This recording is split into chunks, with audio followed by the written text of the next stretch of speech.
How to re-download the App Store on iPhone. Hey everyone, it's me Jessica from Create, Login and Delete. If the App Store is hidden or restricted due to content and privacy restrictions on your iPhone, you can easily change the settings to make it accessible again.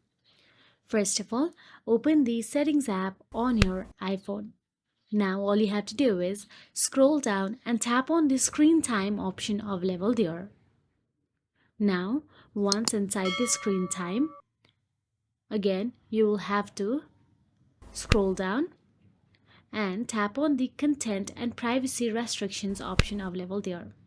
Now, simply toggle on the switch of the Content and Privacy Restriction.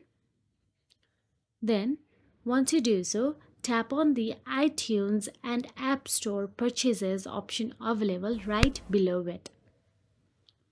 Once you tap on it, tap on the Installing Apps option available there and make sure it is set to allow.